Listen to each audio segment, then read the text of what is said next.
you all for joining us here tonight for We Belong's virtual parliamentary event, Strong Ties, British and All But Paperwork. My name is Tashi and I am We Belong's Youth Parliamentary Officer, and I will be chairing the panel discussion for tonight. I am joined by some very distinguished guests, and I want to start off by introducing our panel in order of them speaking. So first of all, we have our opening speaker, Marianne.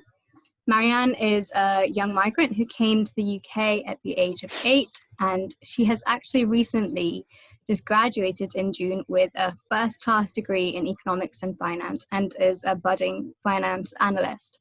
And she will be starting off the event by telling her story of self. Next up, we have Tim Lauten, who is the Conservative MP for East Worthing and Shoreham. He is a former children's minister and he has consistently advocated for the rights and voices of children, and he's also a member of the Home Affairs Select Committee. After Tim, we have another delight for you. We have Tosin, who came to the UK when he was 9 years old. He joined We Belong as part of the Let Us Learn campaign and has been campaigning with us ever since. Tosin, like Marianne, is very ambitious and is on course to get a first-class degree in business and events management and wants to start his own business when he finishes his degree. Then next up, we have Ian Birrell. Ian is a journalist who writes a weekly column for the iPaper. He was former deputy editor of The Independent and is an award-winning foreign correspondent, as well as having worked as speechwriter for David Cameron during the 2010 election campaign. Ian has also written a brilliant piece for the iPaper in preparation for tonight's event, which I would really urge you all to read. I'll send a link later as well. He speaks about the fact that there are around 215,000 children in Britain who are caught up in this immigration system and which denies them citizenship. And lastly, I'm delighted to introduce Laura Farris, who is a Conservative MP for Newbury. Laura was newly elected MP in December 2019. And previously she was a barrister specialising in employment and public law. And now in Parliament, she sits on the Home Affairs Select Committee and is co-chair of the All-Party Parliamentary Group on Women and Work. And I'm really looking forward to hearing all their thoughts as we discuss this important topic. Just before we start, just thought I'd put some housekeeping rules. I would first of all just let you know that we will be recording this event and then distributing it to all of you at a later date. We are on Zoom and there are a couple of functions that will enable attendees to engage. You'll see at the bottom there's a Q&A section. We encourage you to utilise this as it will be interactive and be interactive as possible. There are also, if you can, throughout the event, our outreach officer, Kimberly, will be on our Twitter live tweeting at the event. So we'd encourage you to use the hashtag StrongTies for any questions that you may have.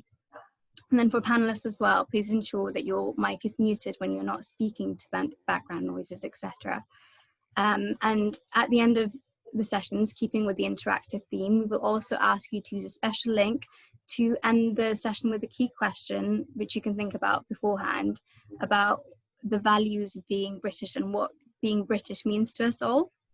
So to start, just giving you some context on who We Belong are and why this event is so crucial.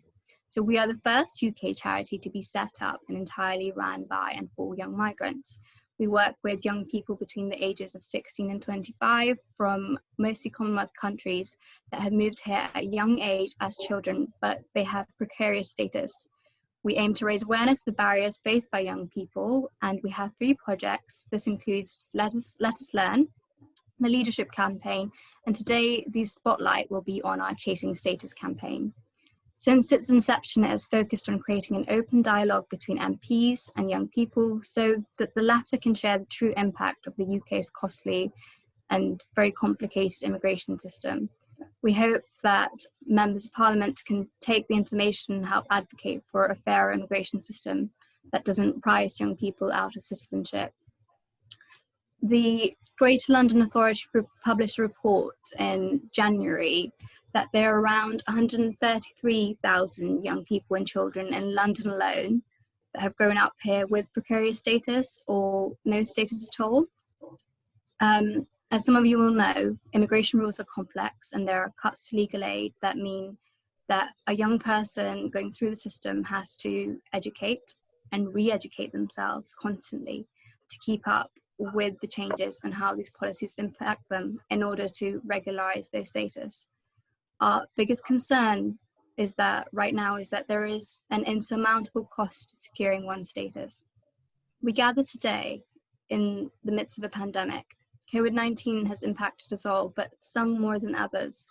This pandemic has exacerbated the concerns of the vulnerable, and this includes young migrants in the 10-year route to settlement, whose financial situation has worsened, yet they are still expected to pay around £2,000 to maintain or secure their immigration status, and have to wait pretty much decades before they're eventually able to become British citizenship. And to say that this price tag of £2,000 is set to increase to £2,593 in October, when the immigration health surcharge is going to rise again. This current system and costs are far too high, and together we must bear the lessons learned from the Windrush scandal and ensure that these ambitious, hardworking young people who came here as children aren't uprooted from the only home they know simply because they can't keep up with the constant demands on them and the relentless pressure. Let us not make this budding generation victims of the unintended consequences of Home Office policies. This brings me on to our first panelist, Marianne. I introduced you to you before. She's a We Belong member who I'd like to ask to share her stories and views on how we can get involved to change the status quo. Over to you, Marianne. Thank you, Tashi. So, hi everyone, my name is Marianne and I'm 25 years old. I'm going to tell you a little bit about my story and some of the struggles that I've faced since migrating into this country. So I've been living in the UK for 15 years now. I came with my mom and my brother from Sri Lanka as asylum seekers at the age of 10. We came to the UK to seek refuge and sanctuation, and this was filled with hopes and dreams for a better life. This was all start of a very long and drawn-out asylum process. After we were in the process for about 9 years, we were granted leave to remain, which puts us on the 10-year route to settlement. When I was asked to share my story, I didn't really know how to put it into words, as it's a challenging and a traumatic experience. When it came to a point where we didn't have anyone to turn to, we weren't able to support ourselves financially, we applied for Home Office accommodation. Initially, we were put into temporary accommodation, and this really wasn't the home that I longed for. It initially felt like a prison. There were separate rooms for men and women. My mother and I were put into one room, and my brother was in a different room. This was a bit of a culture shock to get used to the system. We had to sign in each morning and record that we were living there. But my mum always taught us to be thankful for the things that we had rather than worry about the things that we didn't have. At least we had somewhere to sleep in and didn't have to worry about being kicked out. I think I lived in about 11 different houses during the last 15 years, and there wasn't really anywhere to call home. I think moving around so many different places and not having a sense of stability at home made me feel that school was my home. I was safe, I wasn't being asked to leave. And my teachers and friends gave me the grounding during that period, which I didn't have in my own life. So I put everything towards my education, because even if I'd lost everything, the knowledge I gained from my studies, nobody could take that away from me. Many of the milestones of growing up for me were shaped by my immigration status, preventing me from doing the same things as my friends were allowed to do. When I turned 16, I wasn't able to work. At 18, I wasn't able to go to university.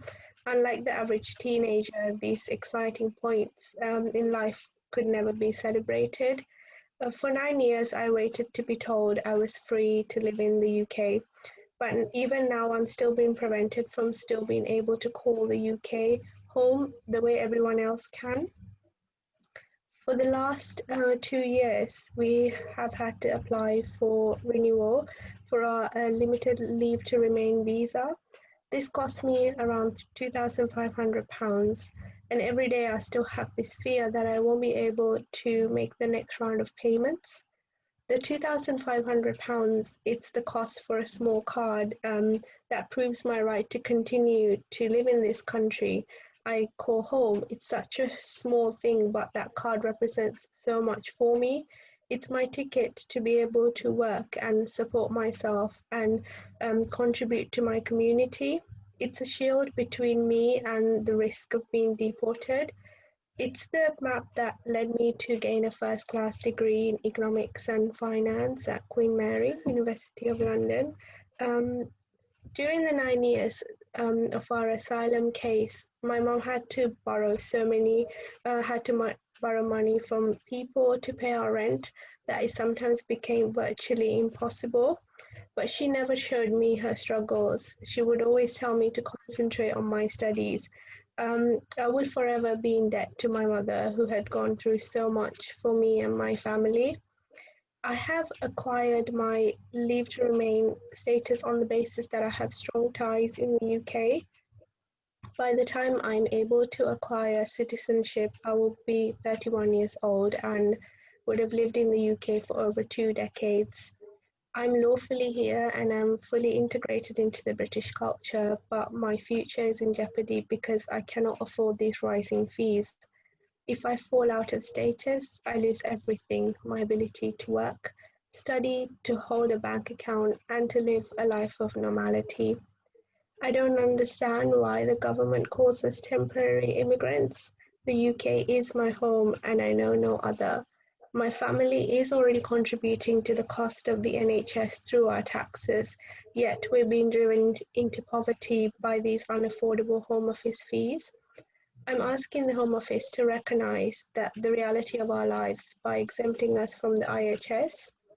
My journey hasn't been easy, and I know there's many other migrants who face similar struggles, but I hope that listening to my story will inspire others not to give up, to keep strong and to fight through the struggles that you're facing, making sure that at every stage that I keep up my resilience and strength.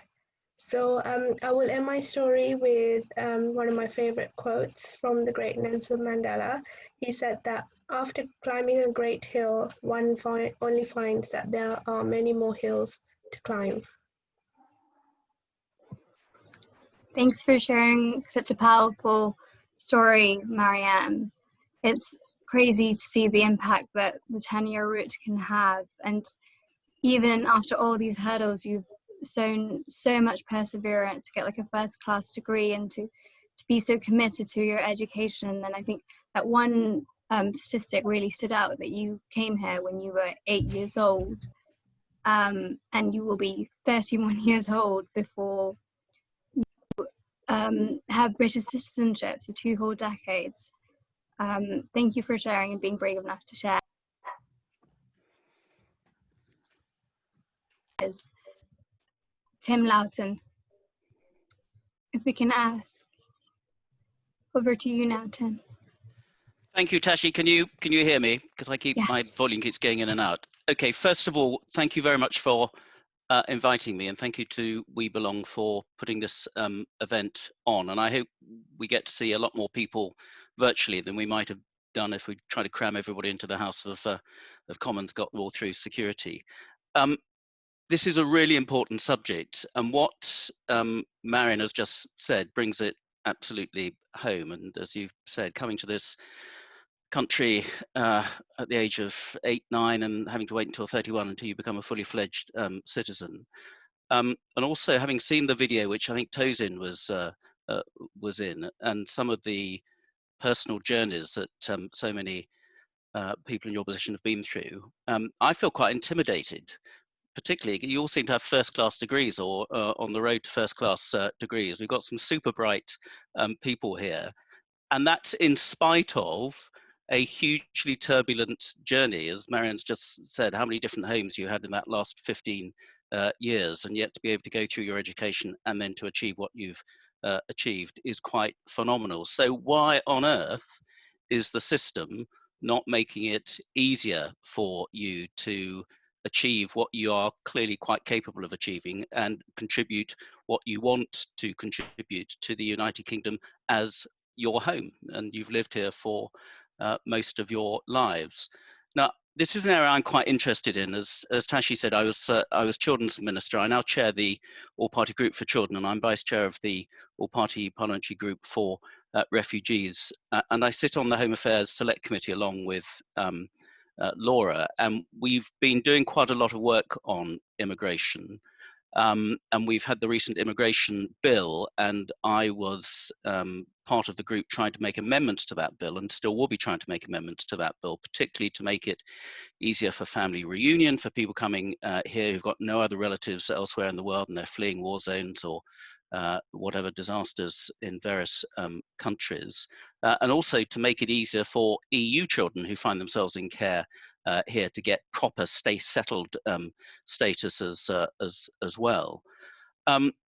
And I think what I've learned through all of that is that the immigration system in this country is a complete and utter mess on a whole load of fronts. It's really bureaucratic. It's very opaque and quite confusing. It takes forever to get processed in whatever form your application is being processed. I'm sure Laura will say the same, but one of my biggest workloads at my constituency surgeries is people coming to complain about visa applications or various immigration matters, and having not heard for months and months and months, and having submitted lots of documents and being left absolutely in limbo. And I think it's that feeling of being left in limbo which is really unsettling and really counterproductive. It's also a really costly process. It's costly to run, but it's even more costly. And I'll come back to the charges being made to people. I think there is a serious problem with that.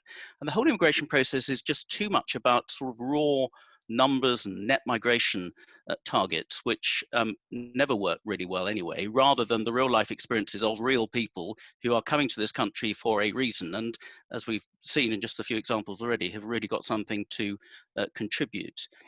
And when it goes wrong big time.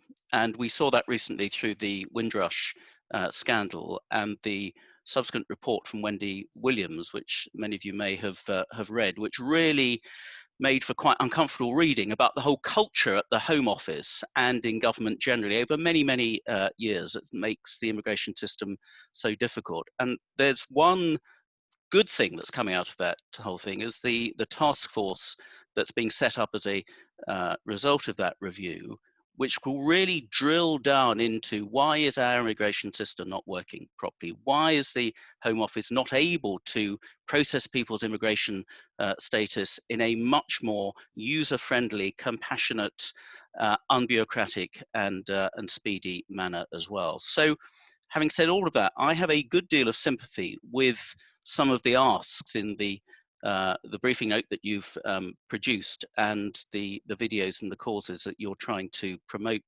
here. And frankly, it's something I think the government has got a pretty good record on giving safe haven to people who are genuine refugees escaping really dangerous situations. And we can witness the Syrian vulnerable families scheme, which has taken 20,000 people. Well, we can have an argument that we need to do far more of that.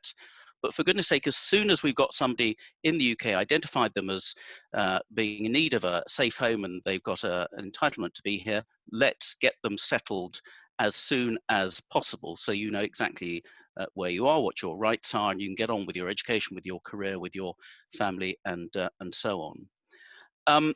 So I think that we could and should be doing much better at looking after children and young people, particularly who are already here, and to regularize your position as soon as possible. I think your catchphrase, Tashi, about "we are British in all but paperwork" does sum it up, that you feel like an outsider in your own home. And for those of you who've been here for most of your lives, you have known no other real home. So I absolutely support that. We can have arguments about whether various people coming here illegally or in various different ways should be, but for those people who are already here, who've been accepted here as asylum seekers, refugees of whatever status, let's for goodness sake make that a permanent status and regulise it as soon as possible. I was rereading the National Conversation on Immigration report, which was produced a couple of years ago now, really post-Brexit, to deal with the whole lot issue of how Britain looks at immigration. And it made some interesting points on attitudes.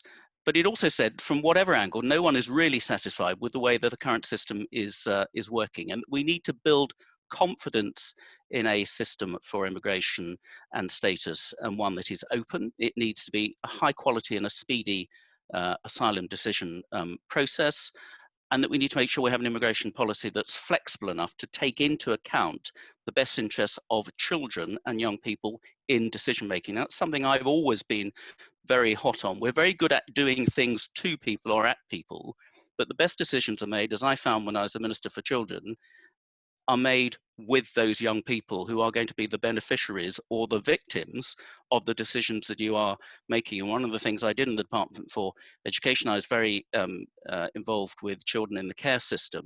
I had a group of young people who were in care. I had a group of young people who adopted, a group of young people who recently left care, who came to see me on a regular basis, and that's where I got my best information from. And it's absolutely crucial that I think you are part of that. And I will certainly press for the Home Office that in the big review that's going on needs to do more to include young people with the various status that you have in working out how we get a better immigration system in the future.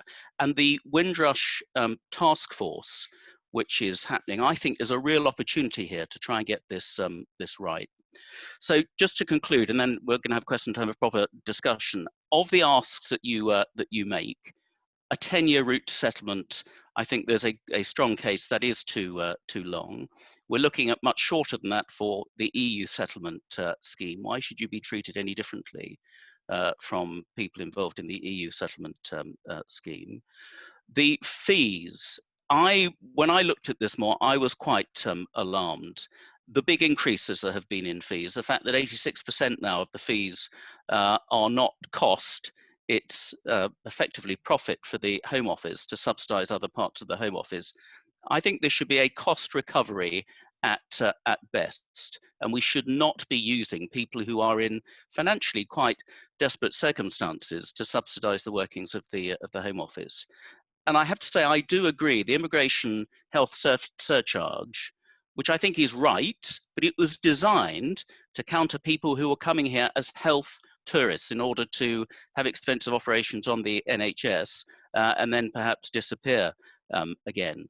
But it should not be there for people who are here, for all intents and purposes, permanently, and who've been here for most of their lives. So absolutely, I would support that being looked at again. And one of the suggestions that you made is about those people who've been here for at least half of their lives, that they should be exempt from health tourism. And if you're working as well, of course, you're paying taxes and contributing to the NHS. So I think this is a really interesting issue. I think you have some really strong points to make, and I'm very happy to feed those through to our deliberations in the Home Affairs Select Committee and also in our conversations with the Home Secretary and Home Office ministers as well. But I do think there is an opportunity as we review post-Windrush to have an immigration system that absolutely is fairer, more straightforward, and does not leave some of the young people who are represented here in this hopeless limbo. We've got to do a lot better. Thank you so much for such positive comments as well. And I'm really happy to hear that you agree with most of our recommendations. Your comment that one of the things that stood out in Marian's conversation was this constant limbo that we feel, and I think a lot of the We Belong call like members and stuff would feel that. We feel, you know, ever since we came to this country, we can't get away from the Home Office. Even when we regularise and get our status, it's these constant interactions that kind of make us feel like we are on probation all the time, because even if we are not unable to make these payments because they're riding to unaffordable fees, we fall out the system and we start again. It's this time bomb clock that keeps going. So yes, for some people it will take 2 decades that are in our situation, but the ones that are not fortunate enough to make those fees, it could be an ever time bomb that keeps going and going. Thanks for your comments, Tim. So next up, we have another story of self. Tosin is going to carry on the themes and introduce his story to us. Over to you, Tosin. Thank you, Tashi. Good evening, everyone. My name is Tosin Lawal. I arrived in the UK in 2006 with my mother and brother when I was 9 years old. For most of my childhood in England, life was normal. I went to primary school, then secondary school, and thought I was just like everyone else. I lost most of my accent, made great friends, and smashed my GCSEs. During sixth form, my family and I was finally granted leave to remain after waiting a long time to hear from the Home Office. They gave us limited leave to remain in October 2014. I was elated and excited at the prospect of progressing onto university now that I had lawful status. This was when I found out I would be stopped at sixth form and be unable to progress with the rest of my friends, as I was ineligible for student finance and would have to wait 10 years due to my status. This was a crushing blow, especially when I was going to be the first in my family to progress onto higher education. I had to rethink everything, build myself up back again piece by piece. I re-evaluated my career goals. It was this time I discovered I was different from my peers, even though the UK is my home. However, with every hurdle, there's always a way to overcome it. This is when I found out about We Belong's campaign, Let Us Learn, and joined in December 2014, giving evidence to support the Tegeri case at the Supreme Court in 2015, eventually managing to overturn the law to allow people on limited leave to be able to access finance sooner than later. I didn't let my inability to access higher education bring me down. During 2015, I started an apprenticeship in business administration to gain work experience before starting higher education. Even though I had overcome many barriers to securing my status, I feel every day is a struggle to keep the status that I fought so hard for.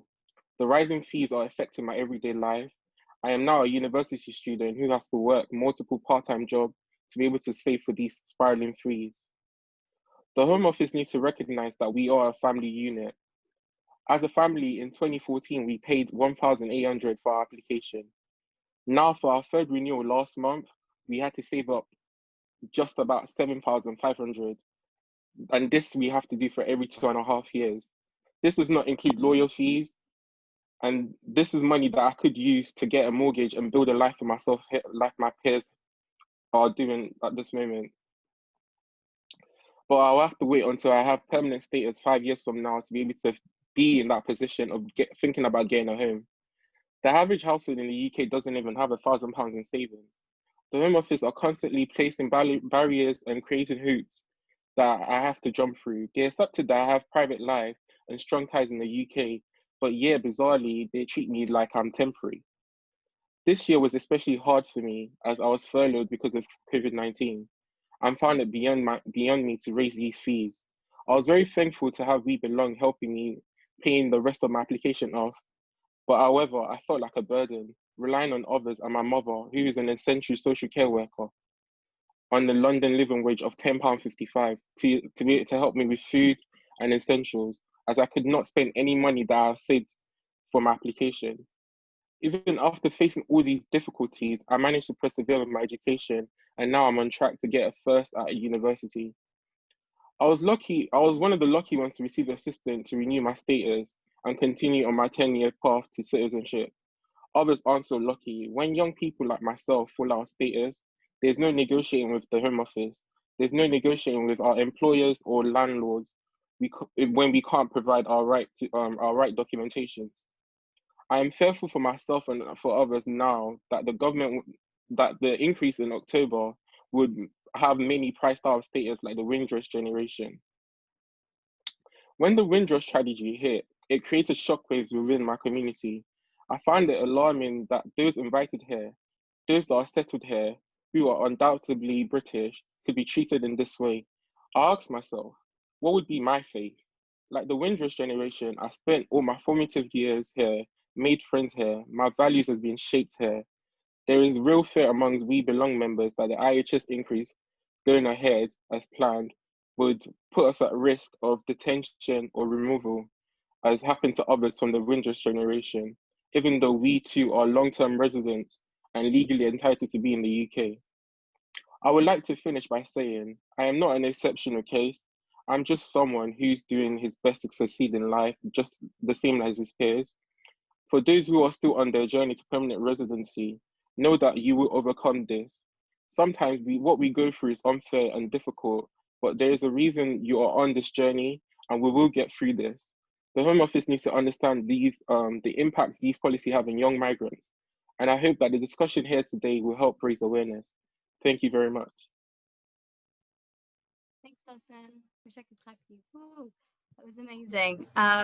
It was like your comment on how all you want is just to be, treated like your peers, living a life of normality, and how the young person and the individual that the Home Office asks for such extortionate fees is not just the individual. You are a family unit, and you are a lot of these families go through this process together, and for one-time application ends up paying sometimes tens of thousands of fees. There have been cases in We Belong where family members are forced to choose which children they have to give immigration status to just because they can't afford their fees. And lastly, your comment on Windrush and how we as a community we saw that, and we were shocked as to how those people that were treated, those people that were invited here were treated. And there's a real threat that could happen again with members of We Belong, because again, we came here as children. We were brought up here, we have values here, we went through the education system. Thank you so much, Tosin. Next up, we have Ian Beryl, who is going over to you, Ian. Thank you very much, and thank you everyone who's already gone ahead of me. For me, I come at this really in two different directions. Firstly, as the parent of a child with profound disabilities. And the reason I mention that is what it taught me is what it's like when you're up against a bureaucracy, which is completely unfeeling, and it's like you're bashing your head against a wall. You have no power. All the power is on the other side of the fence, with people who possibly don't understand your situation, don't respond to emails, who think they know best, and who basically hold your life in their hands. And a lot of this work which I've done, hopefully as a journalist after that, has been picking up on these themes of what it's like for people up against the state bureaucracy in these sorts of situations. And that's why this resonates very strongly with me. Also, I work with, in my other life, with African musicians. And so I've seen what it's like for people who have to butt up against the British visa system. And it's so bad that a lot of very famous African musicians just saying they're no longer going to bother touring here because it's not worth the effort, and the way they're treated by some of the officials, the attitudes, the arrogance, and also how long and how expensive the process has become. So that's given me a little bit of insight into this. Now, I first wrote about this 5 years ago when I came across the case of a young man who was crowdfunding to try and go to university. And it was only then that I began to investigate this and discover what the issues were for a young guy who'd been brought up in Britain, thought he was British, and then suddenly, as Tosin just spoke about, hits this wall where you discover that actually you can't go to university and you've got to pay vast fees unlike all your peers, and it's kind of baffling. And what I love about this group We Belong isn't just that they exemplify the best and brightest, as Tim said. You guys are all horrifically brilliant with your academic qualifications, and you talk to people, they'll want to be lawyers or business people or psychiatrists or whatever, and it's incredibly inspiring and impressive. But I love the way We Belong are doing this campaign themselves. They focus very acutely on the issues, and they're fighting their own corner. They're not relying on other people to do it. And it sort of, to me, exemplifies that spirit that you see with all the people I've spoken to, which is so self-starting, so determined to make a success of things, but also behind it, so upset with the way that their country that they've lived in for the bulk of their lives has suddenly turned on them and treated them and made them different to other people. And I find it quite shocking when I talk to people and hear about the process. It's interesting that Tosin said his mum was a carer, because both the people I spoke to yesterday, their parents also are carers. As we know, the carers, who I see a lot of, are often people who have come, who are often migrants, particularly in London, struggling often on very low wages. Yet the sum, the minimum sum to become a British citizen for people going down the route for their children is £11,700. Now that, if you work it out, is an annual salary for someone, if you allow for tax, on the minimum wage. So that's what we're asking, and they may have 2 or 3 children. So the fees is, as Tim has quite rightly said, I think are absolutely abhorrent, the way the fees have been ramped up to exploit people who are seeking to get citizenship here. Now, behind it all, of course, is the hostile environment and the Windrush. Everyone has referred to Windrush, which was a shock to the system, and in a way it was, I think, a kind of much needed shock to the system to make people understand how wrong and how breathtakingly hostile it had become, our migration system in many cases, and what a mess it had become, which it's great to hear Tim recognises. Now, I think we should just look, though, behind it. The reason that a lot of these problems are here is because of the political and indeed the media narrative, which has driven us into this situation. It's worth recalling the word hostile environment for migrants was first used by a Labour politician, by Liam Byrne. It's often forgotten this. It's not just something that the Tories invented in 2010. It goes back further and it embraces other parties as well.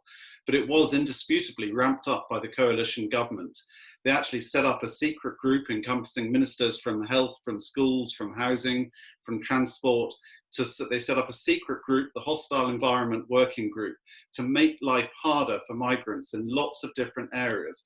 And that's why we're seeing a lot of the problems that we're having. They made it they invented this right that you have to rent. Who knew that you had to have a right to rent until it was determined that the entire property market should become an arm of the state in trying to deter people here from living here. And that's why the education system, the law was changed in 2011 so that people like Tosin, like Chrisanne, who I spoke to, and others, had to pay international fees. A lot of these changes have come from changes to the political culture, legislative changes, which have made this quicksand, this quagmire of a migrant system, which is unbelievably complex. So you have to hire lawyers to get through it anyway, on top of the costs. It's unbelievably expensive and exploitative of people. It's also so harsh and uncaring.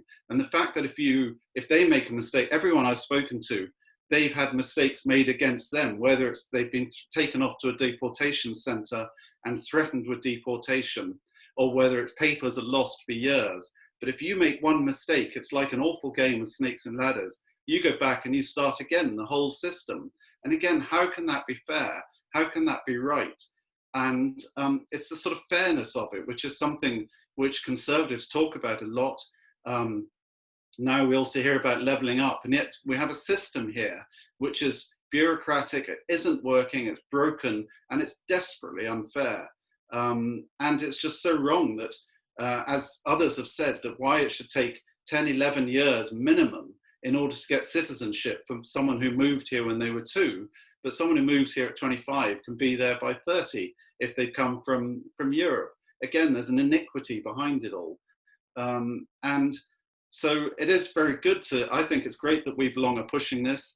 I absolutely endorse the key aims. I think it should come straight down to 5 years from 10. That's one simple thing that could be done without upsetting people who might get upset by such things.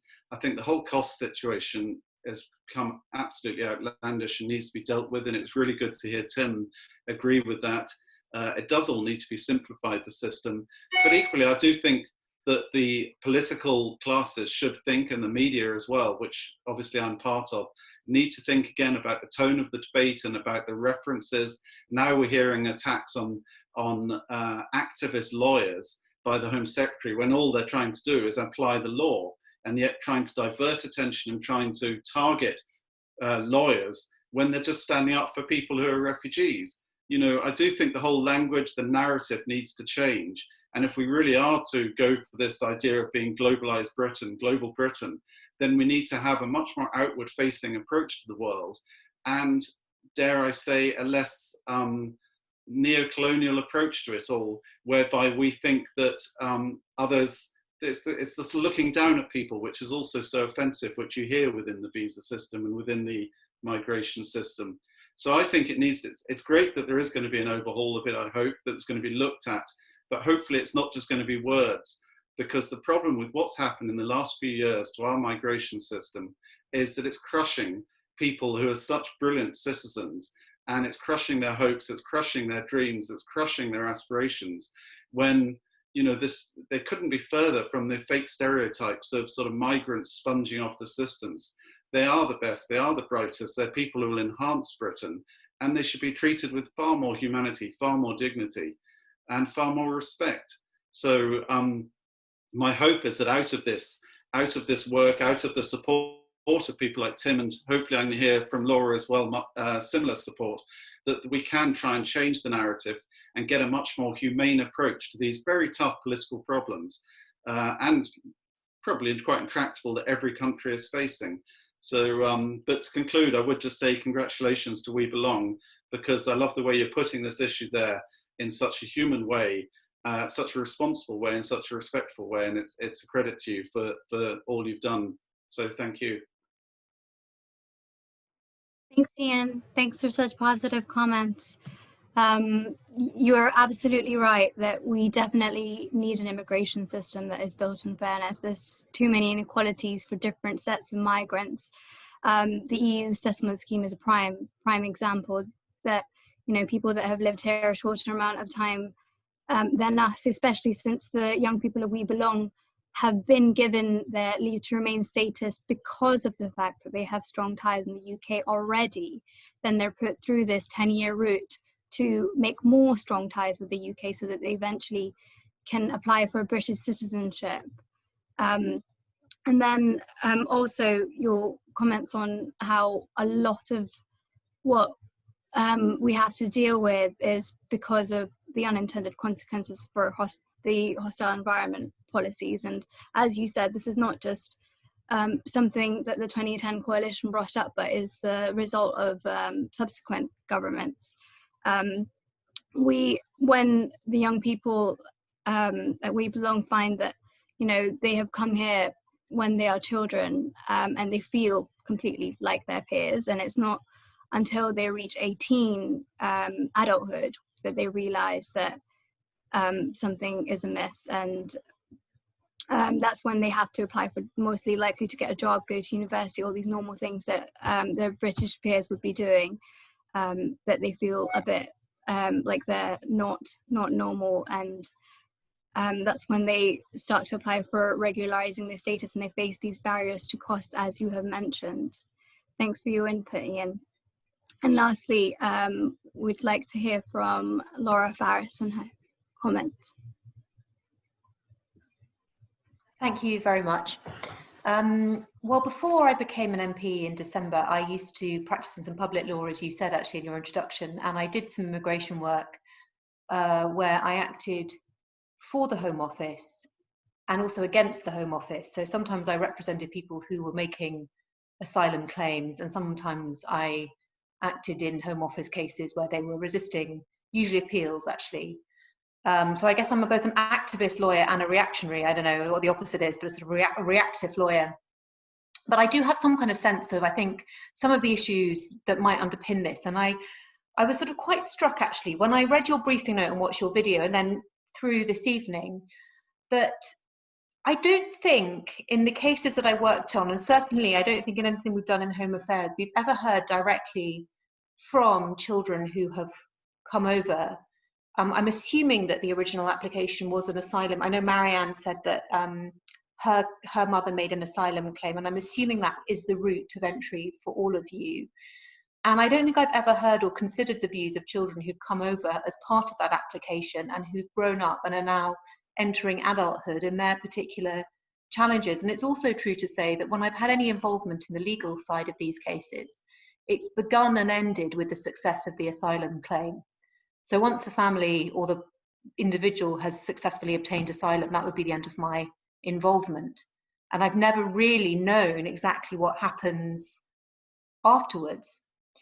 And I think the striking thing about the stories that you're telling, there are two or three kind of things. Well, I'll start off, I think, by giving you, I suppose, just a tiny bit of a kind of boring black letter analysis as I see it as a lawyer, because I couldn't really do this in good faith without saying what I think the Home Office would say, having acted for them in cases like this.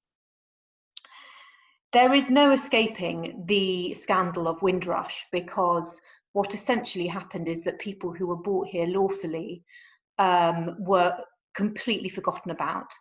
And the failure of the relevant authorities at the time that they entered to provide them with the right papers that would confirm their status forever was not only forgotten about, but I think Ian was referring to the hostile environment and how it intensified during the years of the coalition government, but also with the Immigration Act of 2013 and 15. There were pressure points where the Home Office was invited to treat people in a certain way that was particularly pernicious to the lives of Windrush people who weren't able to establish their status. But the essential kind of contours of the problem were that they had been invited to live here, they lived here as British citizens, and yet they were, to all intents and purposes, treated as illegal immigrants with all the indignity and the deportations that followed. The difficulty with asylum, I think, and this is again going back to my experiences as a lawyer, is it is a particularly long and convoluted way of getting entry to the UK in the first place. Now, there's probably a forum to have another discussion about that. I think Tim touched on elements of that in a very sensible way, actually. And Marianne, I noticed that when she gave her presentation, she talked about a 9-year period until asylum was granted in the first place. And that's not particularly uncommon. There is a very complicated route to getting asylum in the first place. And if I was sort of the representative of the Home Office, I anticipate what they would say is that not everybody who gets asylum is looking for permanent residency. There are people who, for example, will be escaping a war zone who might wish to return to their home country in due course.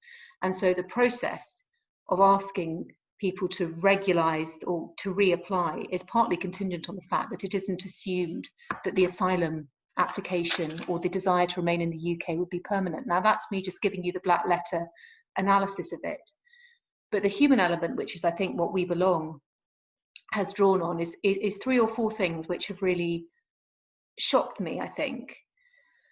The first is the cost. The second was the bit in your briefing note about the requirement to reapply every 2.5 years. So as I understood it, and you'll have to correct me if I'm wrong, there would be an obligation to make that application 4 times, each of which would last for 2.5 years. And I would assume, given my knowledge of other forms of immigration law, that at the end of all of that, to get indefinite leave to remain or whatever the final route to naturalisation would be yet another bill. So in effect, it's 5 bills, each of which would probably require some legal input. And I think this point has been made by all the speakers. So I can see that overall, it's an astronomical cost. The other thing that's particularly striking about all your accounts, and I'm going to echo the comments of the other speakers and saying, you're all presenting as sort of extremely high achieving young people, is that there doesn't seem to be any consideration of, all of you have described an incident of arriving in the UK under the age of 10, entering a primary school, and then your entire life, really, as far as you can remember, really, happening in the UK, and then that the kind of the point where you want to go on to university, and then the obstacles that you've overcome in order to do that. And I'm surprised, and I have to say shocked, that there doesn't seem to be any route of treating you once you attain adulthood as a sort of separate applicant, and you being required to go through and jump through the hurdles of the extra years, when by the age of 18 or 19 it should be possible for the individual to make it clear to the Home Office that there is now an intention to remain permanently, and to just to condense, if nothing else, just to condense it into a single application at that point. So where I do think there are overlaps with what I know Windrush has been mentioned is not in terms of the stories that you're telling, because I think they're different stories, but it is in terms, I think, of the kind of blunt instrument of the Home Office a bit. I think a sort of a kind of sense of being shackled by process without considering whether or not a 6-year-old, by the time they reach 18 and with an offer at university and a decision to remain forever in the UK, shouldn't be able to make that application as an individual and have it considered, but is still having to go through the time constraints, the cost constraints, the 2.5-year staggered applications to keep on totting up the requirements to get themselves to the final point, as if, you know, and I think that is a really important issue that you've touched on, and I'd echo what Tim said, something that we can raise through the Home Office channels on the Select Committee. And I just wanted to sort of say what I thought engaged kind of 3 things that I think are quite interesting that have kind of come out of this. It does really strike me actually that your route to naturalisation is extremely difficult, and I think about the other route that you can get indefinite leave to remain. I mean, I remember helping somebody with who was a sort of who had come on just literally a work visa to the UK after 5 years. I'm sure you're familiar with this being an alternative route. After 5 years, they were able to apply for indefinite leave to remain. But within a year of that, they were able to bring their family over, their husband and their daughter. And I can't remember particularly what the cost of that was, but it was hundreds, not thousands. It was a single application, and now the whole family is permanently based in the United Kingdom. So it strikes me that it's particularly onerous, the circumstances that you describe, although you have many more years in the UK than the family that I'm thinking of did. It also strikes me that the Windrush task force that Tim referred to is going to be an important opportunity, not just for looking at the specific Windrush cases, because I think actually they've had enough publicity that we're unlikely to see a direct copy of that happening. And there is a much sort of broader, I think there's a degree of shame actually about what happened with Windrush. And I think in fact we want to get the Home Office thinking in a more tangential way about cases like yours, where the story has similarities, the challenges are similar, even if the legal route is different.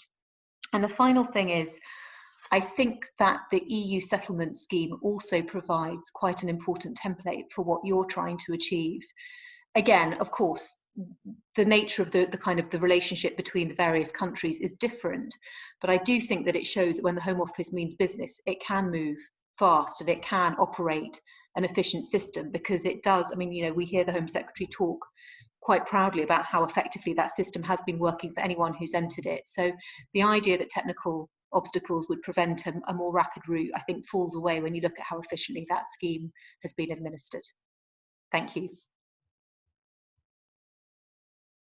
Thanks, Laura. Thanks for your points covering that.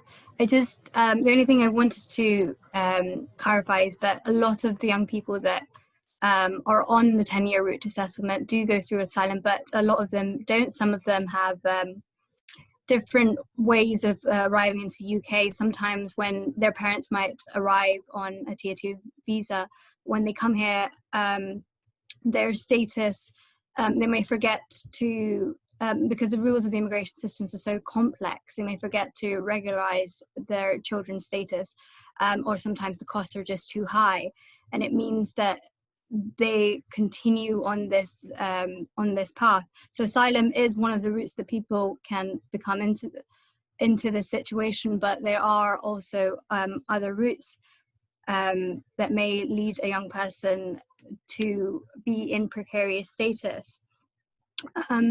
I think from all this, we know that the immigration system is way too complex, and trying to keep on top of it, and especially, you know, now that legal aid is cut down, so expecting someone who's 18 to be on top of their status is just a little bit ridiculous. But I really identified with your comments about like, you know, having felt like we have shackles on us, like over a process, and the need for I think a more humane approach with the Home Office as well. That's definitely needed, and the EU settlement scheme, as we've said in our briefing paper, can completely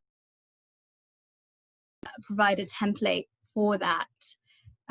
Thank you so much for all our amazing panelists. I think we have just about 10 minutes for questions. I see that there's a wide range of questions, so I think the best way to probably go at it is if everyone has like a pen and paper ready. I can say a few questions at a time, and then you can have your pick and choose of which ones that you want to answer. So we have, first question that I'm going to bring to you is from Tom, and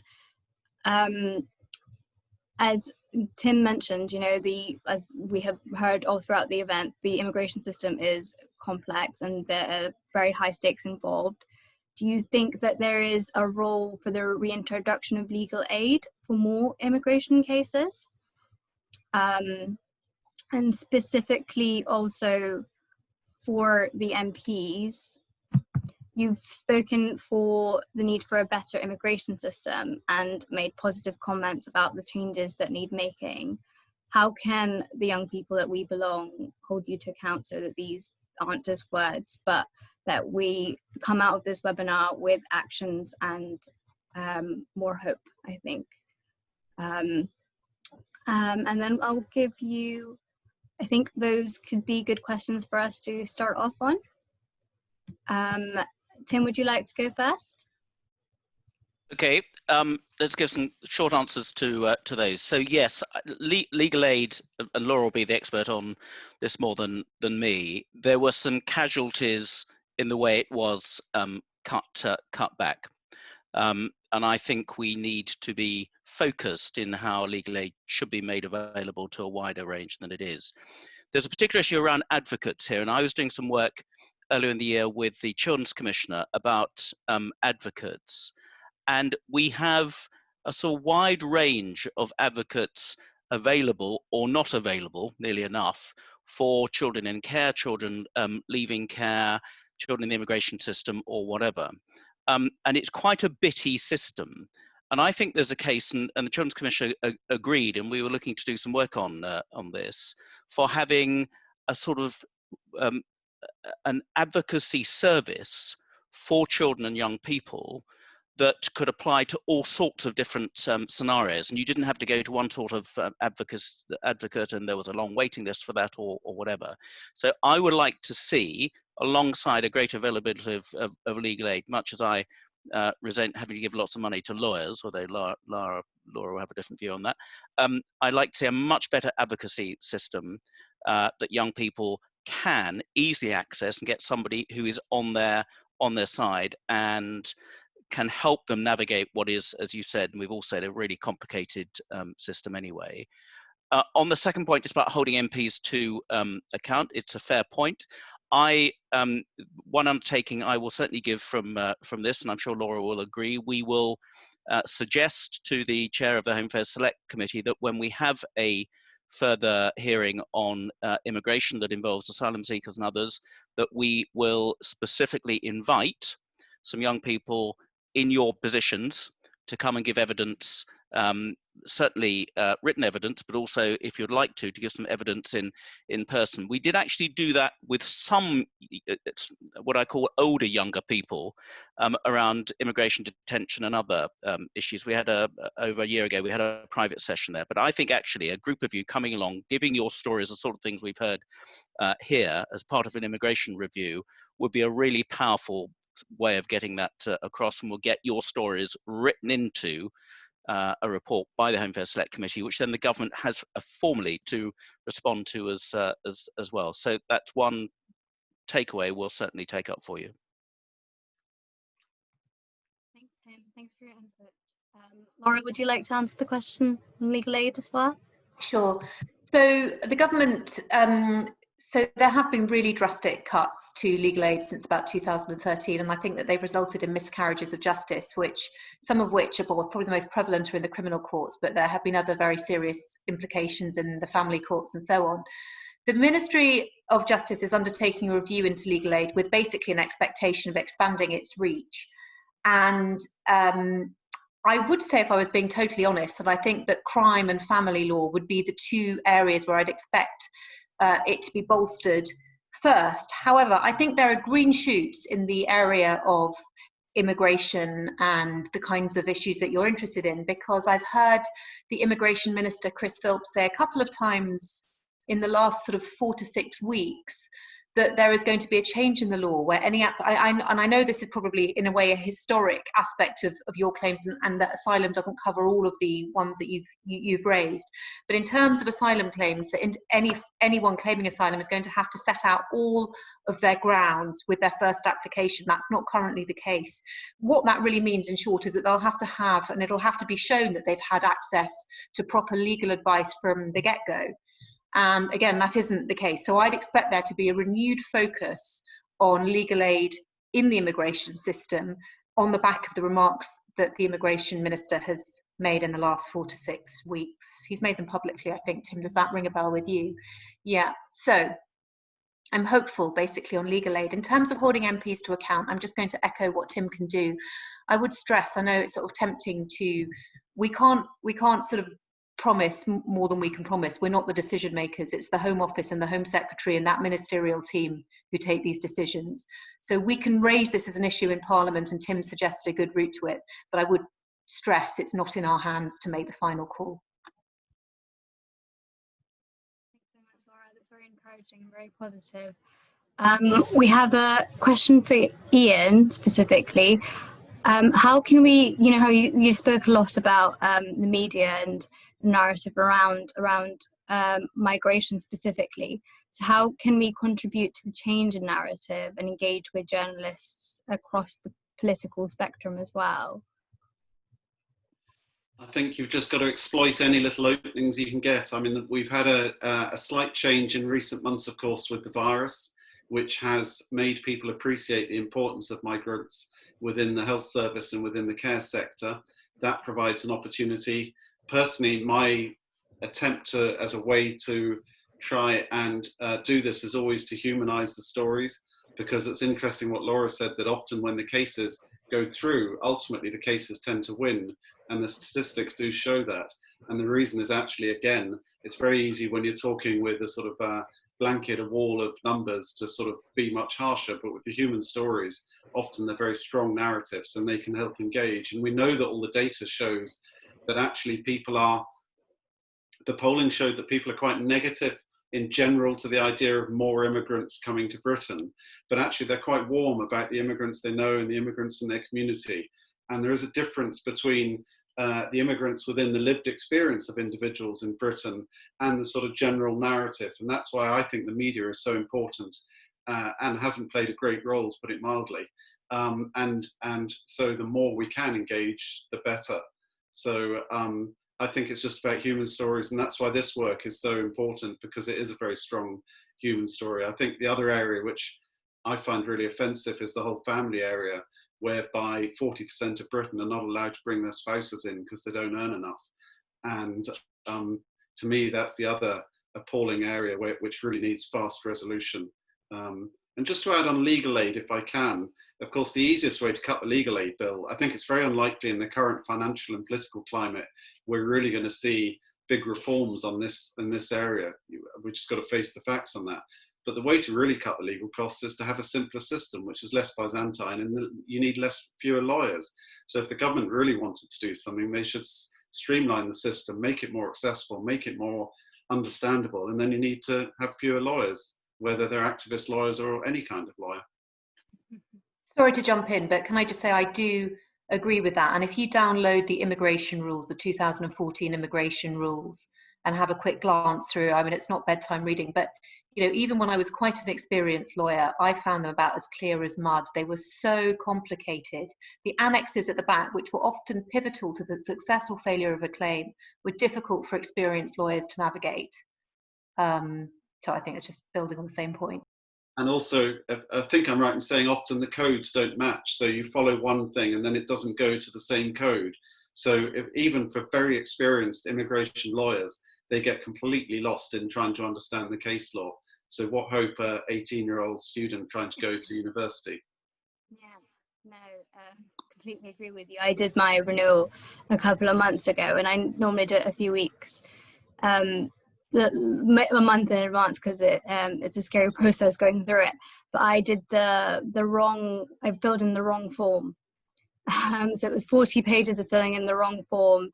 And thankfully, I have a friend who is immigration lawyer, not many people are as lucky and end up filling in the wrong form or doing one thing that's a mistake, and then they also are not repaid the fees that they have spent so much money in, and it's a constant process.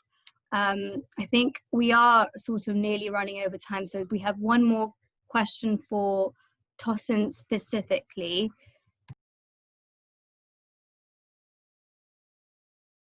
What would you like to tell the Home Office, as you know, as we've heard today, that there are, you know, reviews within the immigration system with the Windrush task scheme, as they review the process and specifically, you know, around fees and things? What would you like them to consider? Thank you for that question. What I would like to tell the Home Office is not to look at everyone as one, and not to look at us as a statistic, but as everyone said, we've all got different stories and different lived experiences. So someone like, I've got friends who are EU migrants who came to the country in 2010 and are already citizens now. And for me, I've been in the country since 2006, and I'm still fighting to get to the position that they've already got within 5 to 6 years. So that's what I just want to tell the Home Office, is to look at people's stories, not look at us as statistics and numbers. Thanks so much, Tosin. That was really great. I think now we'll just round up with some closing remarks. As we've heard from Tosin and Marianne, from the story of self, how difficult it is for them to keep up with demands of their status, and also told the immigration system has had on their lives. What I find so inspiring is a lot of the panelists have touched on that these young people are not willing to settle for this unequal treatment. They are still aspiring to greatness, but are just here to question the status quo, and this gives me a lot of hope for today. They are truly British in all but paperwork, and just want to get on with their lives with normality like everybody else. And as many panelists have also mentioned, we have to ensure that laws that are made with consulting groups like We Belong, and we hope to continue these conversations as well. We'd also like to draw your attention to the fact that, you know, that as we've said, this UK is our home and their future is on in the UK, and particularly towards our campaign to get the IHS surcharge exempt these young people who have been here for more than half of their lives from the IHS surcharge. The immigration health surcharge is set to increase to £624 in October, which would mean that a leave to remain application will now cost £2,593. You can support us after this event by signing our petition on our website and sharing on social media. We will also share the link as well as a recording of this video after the event. Now, before I leave you to get on with life without Zoom, there is one bit of the session left that I would be very grateful if you could stay for, and it's a little bit more interactive and get your minds thinking. We are creating a vision board of words that would come to your mind when you think of the question, what does it mean to be British?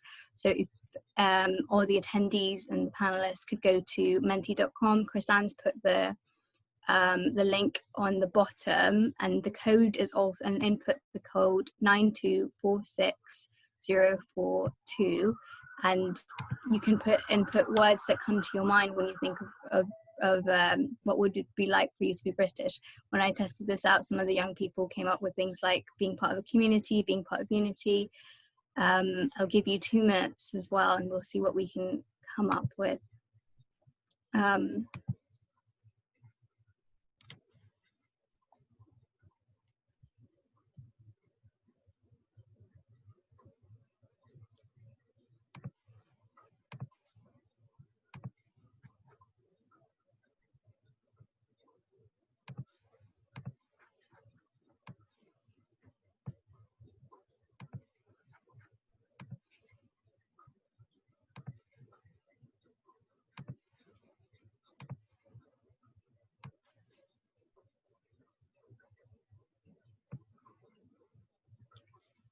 Let me share my screen so we can see this beautiful piece of art.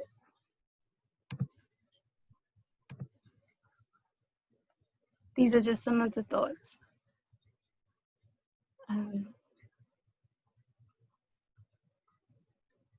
And queuing is definitely quite British.